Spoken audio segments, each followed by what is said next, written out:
با مهمترین خبر و گزارش‌های روز برنامه تلویزیونی پیغام منظورتون است. در سوژه با شما این ساعت ملایوه و کارگردان اسماعیل جان خالف می‌باشیم. اینک در برنامه ما تماشا کنید.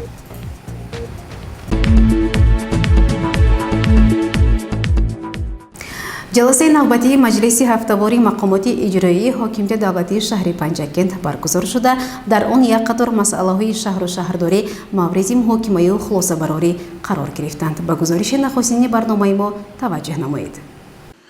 در مجلس هفتگی مقامات اجرایی محلی حاکمیت دولت شهر که آن تحت رهبری رئیس شهر خالق‌زاده عبدالخالق برگزار شد، نخست با خوشنودی اطلاع داده شد که توفیع پرزیدنت مملکت محترم امام رحمان کتاب تاجیکان با پنجکند دسترس گردید و آن به هر یک عائله شهر و دهات تقسیم کرده خواهد شد. سپس مسئله تامین اهالی با آب نوشاکی، تازگی آبادانی، سبزخورمگردانی، مبارزه با کووید 19، تشکیل تعطیل تابستانه مورد محاکمه قرار گرفته مسئولان این ساحه‌ها وظیفه‌دار شدند. خالق‌زاده عبدالخالق در مورد جلب یتیمان کل به فراغتگاه 40 ارچه گفت که رهبری مقامات اجرایی محلی حاکمیت دولت شهر وابسته به امکانات برای خریدهای راحت به این طبقه جامعه البته کمک خواهد رسانید. بعدا رئیس شهر خالق‌زاده عبدالخالق به رهبری اداره شبکه برق برای نصب ترانسفورماتور در ده چنار که قبلا هم وظیفه گذاری شده بود سپارش داد. در مجلس هفته اینا چند پیشنهاد پرکتور ولایت سوق از جمله حفظ حقوق کودک، مدنیت زمینداری، پیشگیری حادثه خودکشی، زورآوری در عائله، بهداشت محیط زیست، نصب تجهیزات نظارتی در مسائل تعلیمی، بهداشت حالت سانیتاری اپیدمیولوژی محاکمه شده متساعدان ساحه برای اجرای آنها وظیفه‌دار کرده شدند. خالق‌زاده عبدالخالق ایراد خویش را بابت تا حال جدا نشدن زمین برای صاحبکاری که نیت بنیادی کارخانه کارکرد پرتو را دارد بیان نموده متصدیان را وظیفه‌دار ساخت که در حل این مسئله تدبیرهای ضروری اندیشند. در خاتمه جلسه هفته اینه رئیس شهر خالق‌زاده عبدالخالق مسئله‌های غنی ساختن بودجه شهر، آمادگی به سالگرد نوبتی روز وحدت ملی، پیشگیری قانونشکنی‌ها در سمت جدا نمودن زمین، بستن شرطنامه عاید به دوختن سر لباس مکتبی، بلند برداشتن مسئولیت خدمتچیان دولتی صرف نظر از آنکه در کدام وظیفه فعالیت دارد و مهمتر از همه با قلب صاف، مسئولیت بلند، وجدان تازه به مردم خدمت رساندن را مهمترین وظیفه دانست برای هر یک راهبر و هر یک خدمتچی دولتی.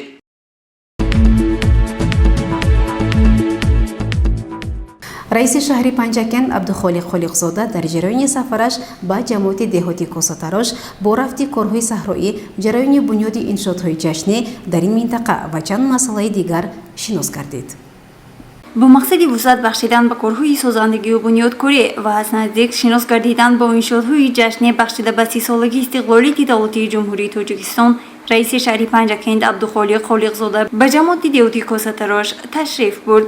رئیس شهر را در این سفر معاون یکم رئیس شهر سفرزاده محمد صادر، رئیس جماعت و دیگر شخصان مسئول همراهی نمودند. سراول رئیس شهر از باغ اینتنسیوی که از جانب حمیدوف اسرار برهانویچ ساخته شده است دیدن نمود. باغ اینتنسیوی ساخته حمیدوف اسرار مساحت عمومیش 2 هکتار را تشکیل داده در آن 12 نفر با جای کاری تامین گردیدند.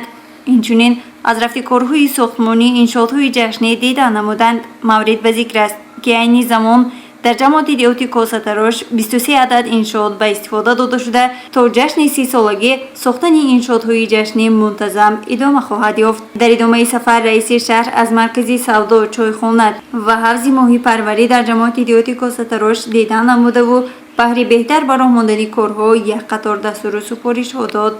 همزمان از مؤسسه تحصیلات میانه عمومی دیدن نمودند که در آن نیز کارهای ساختمانی ادامه داشته صنفخانه‌های علاوگی تا سال نو تحصیل آماده و به استفاده داده خواهد شد. رئیس شهر عبدالخالق خالق‌زاده از مرکز سلامتی دهه چهارباغ نیز دیدن نمودند. رئیس شهر با مسئولین از کارهای آبادانی در جماعت دیدن نموده و برای هر چیز زودتر آماده نمودن کارهای ساختمانی در سطح بلند و در مهلت‌های معین شده ساخته به استفاده دادن آنها به متصدیان دستورها داد. گفته می شود که امروزها در سراسر شهر پنجکند کارهای آبادانی به افتخار 30 سالگی استقلالیت دولتی جمهوری تاجیکستان با وسعت ادامه داشته همه بهر آبادانی و گلگل شکوفی شهر و وطن خویش سهم گذاشته ایستادند. گزارشی مرتبه رحمانوه و طلبشاد تاشف برای برنامه اطلاعاتی پیغام.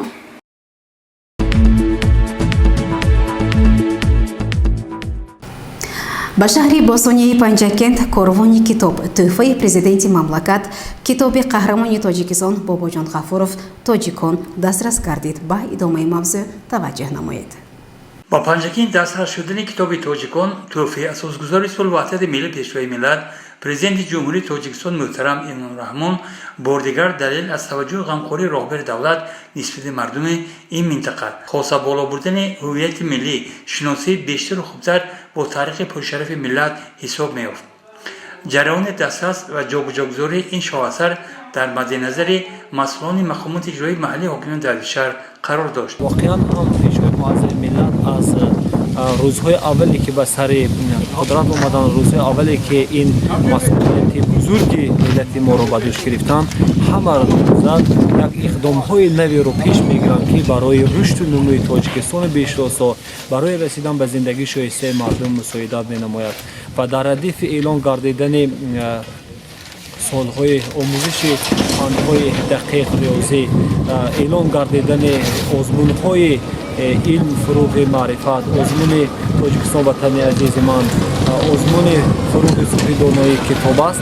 در همین جاده ها پیشروی معظم ملت باز یک اقدام بی‌نظیری پیش گرفتند که در عرفه 30 سالگی استقلال دولتی جمهوری تاجیکستان برای هر یک خاندان تاجیک تحفه بی‌نظیر خواهد شد و چاپ گردیدن کتاب تاجیکان از جانب پیشروی معظم ملت برای اهالی، برای دسترس نمودن، برای از خود نمودن، از آگاهی پیدا نمودن از گذشتگان خود یک تحفه بی‌نهایت بی‌نظیر می باشد و از جانب مسئولین سفربر گردیدند که عین حال این لحظه شما می‌بینید در اینجا علاقه اولین نسخه های کتاب چاپ شده و شهر باستانی پنجکین وارد گردید. باوری کامل داریم که زیاده از 56,000 نسخه کتاب تاجیکان با شهر پنجکین وارد می‌گردد و از جانب مسئولین و کارمندان مقامات محلی دولتی شهر پنجکین پورا با یک شکوه شامت خاصه به هر یک خاندان استقامتانه ساکنان شهر پنجکین دسترس کرده خواهد شد. شاهسر بابوجان غفورов کتاب تاجیکان واقعا هم تحفه ارزنده به مردم پنجکین باستانی است و این اقدام راهبر دولت ساکنان شهر دیهات پنجکین از جمله رئیسان کمیته محلی شهر را بی‌طرف نگذاشت. من رئیس محلی شفتالوزار محمد مرادیلا من امروز در پنجکین تحفه جناب عالی و شهر پنجکین وارد شد. ما بسیار منتظر از محترم جناب عالی که این خیلی تحفه بها ندارد خلق پنجکین به تحفه. ما منتظر از جناب عالی. کتاب تاجیکان که واقعا هم شاهسر ملت دولت است در یک مدت نه چندان زیاد فراورده در تالار اولی کاخ فرهنگ نگهداری شد. خوش‌طرز کتاب در جهان یاری نیست، در غمکدی زمان غمخوری نیست. هر لحظه او در گوشه تنهایی صد راحتی هست و هرگز آزاری نیست.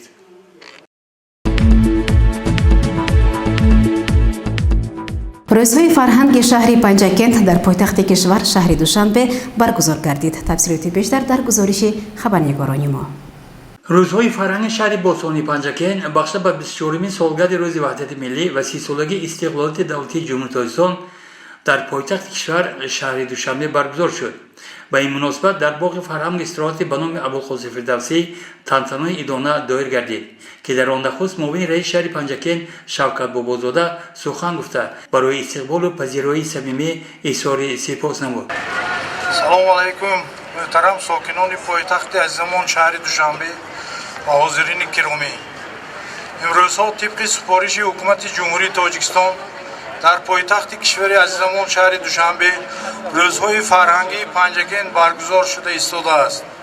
سالهای 90 عصر گذشته تاجیکستان عزیز ما در ورطه نابودی قرار داشت. فرزند ملت تاجیک اساسگذار صلح و وحدت ملی پیشوای ملت پرزیدنت جمهوری تاجیکستان محترم امام رحمان تاجیکستان ما را از ورطه نابودی نجات داده گریزگان را به وطن برگردانیدند. هر یکی ما مردم شرفمند کشور شکرانه از آن میکنیم که در زیر آسمان صاف و بی‌غبار و سیاستی خیرتمندانه پیشوای ملت اون به سر میبریم. پایتخت کشور از زمان با تشبث و زحمت‌های شبانه روزی رئیس شهر دوشنبه محترم رستم امامعلی روز تا روز آباد و زیبا گردیده ایستاده است و همه شما استقامت کنندگان شهر دوشنبه در این شام زیبا و فرح‌افزا استراحت خوش و با فراغت را تمنا دارم. از فرصت مناسب استفاده برده همه شما را با فرارسی 24مین سالگرد وحدت ملی مبارکباد گفته و خاندان همه شما عزیزان بردباری و کامیابی ها را تمنا داریم. جشن وحدت ملی مبارک هموطنان عزیز. بعداً برنامه جالبی کنسرتی شعبه فرهنگ مقامات اجرایی محلی حاکمیان دولت شهر پنجکین نمایش داده شد که آن به ساکنان پایتخت خوش آمد.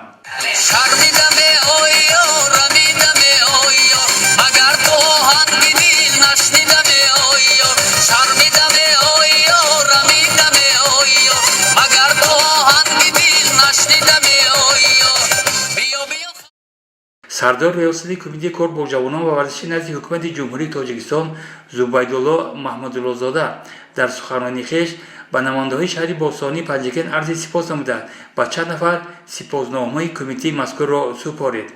یزدان خودمعلوم اسماعیل جان خولوف پنجکین دوشنبه پنجکین مخصوص برای برنامه پیغام.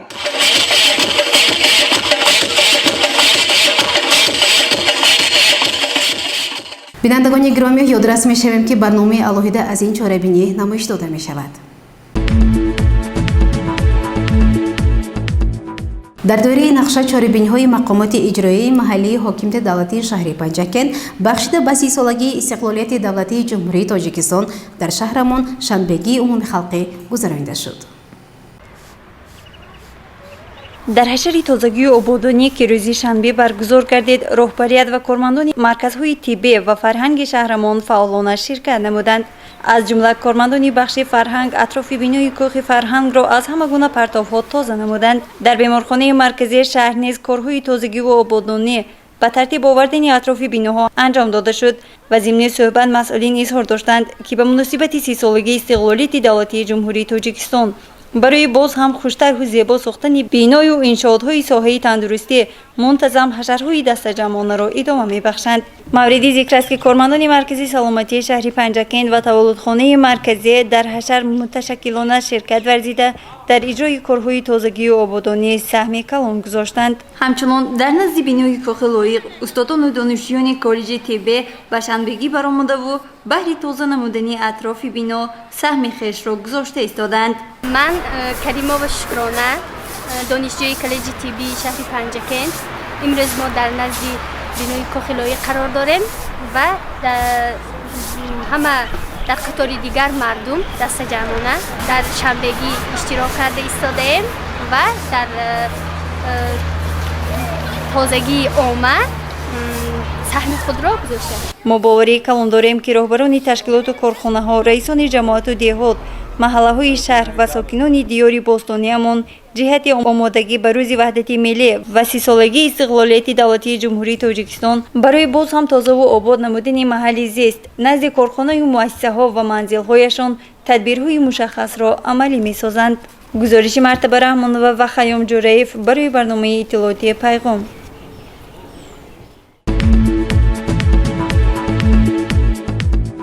در صنف چهارم دی مؤسسه تحصیلات میانه عمومی رقم 15 شهر پنجکین با مناسبت ختم دوره ابتدایی تحصیل چاره‌بینی معرفتی و فرهنگی برگزار گردید. با ادامه موضوع توجه نمایید.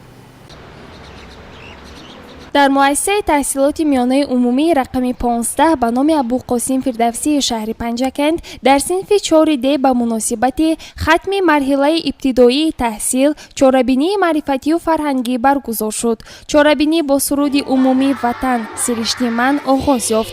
سپس برنده های برنامه حاضرین را با این روز فرخنده تبریک نموده درباره مضمون و مندرجه چاره‌بینی سخن گفتند. خوانندگان صنف 4 دی با قرائت سلامنامه поснoma иҷрои шеъру таронаҳо дар васфи мактаб, модар, ватан, китоб, гуфторҳои бузургон дар бораи муаллим бо як маҳорати хоса баромад намуда бо рақсу сурудҳои гурӯҳӣ намоиши саҳначаҳо хотири иштирокчиёнро шоду масрур намуданд. Яке аз лаҳзаҳои хотирмони ин чорабинӣ хайрухуш бо омӯзгор буд. намояндаи кумитаи волидон аз номи падару модарон ба роҳбари синфи 4D барои таълиму тарбияи хуби фарзандонашон ва ташкили ин чорабинӣ арзи сипос намуд. дар ин 4 сол вақте ки мо овардем бачаҳои мо на дасти росту чапро медонистанду на роҳи мактабро. имрӯз онҳо хондан, навистан, ҳама корҳои зиндагиро омӯхтан аз ин муаллимаи меҳрубон. мо ба ин муаллимаи меҳрубон ҳазорҳо бор раҳмат мегӯем. бачаҳои азизи меҳрубон, вақте ки ман дидам он лентаҳои дастатонро, ман худам бая омадам ки ягон бор он лаҳзае ки шумо ба дари мактаб омадед, аввалан инро фаромӯш накунед. дуюм, муаллимаи худатонро фаромӯш накунед ки ҳамеша то охири умр дар лаҳзаҳои зиндагии худ ин суханони муаллима барои шумо дар кор мешавад. ва ман ба ин муаллимаи муҳтарам ва падарони модарони азиз гуфтанӣ ҳастам ки ин бачагӣ як давраест ки ягон бор аз ёди одам фаромӯш намешавад. ин ҳамаи инро бачагони азиз аз ёдатон набароред.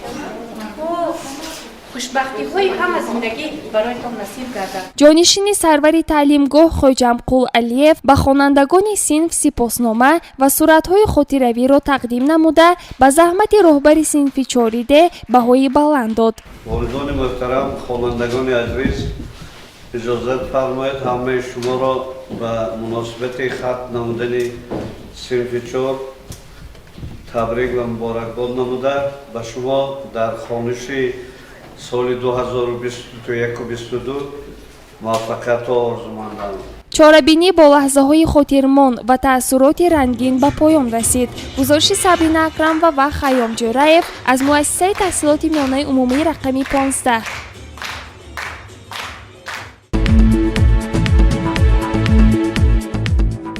бинандагони азиз, дар ҳаминҷо барномаи иттилоотии пайғом ба поён мерасад. барои ҳар яке шумо тансиятиву хонободиро хоҳонем хайр.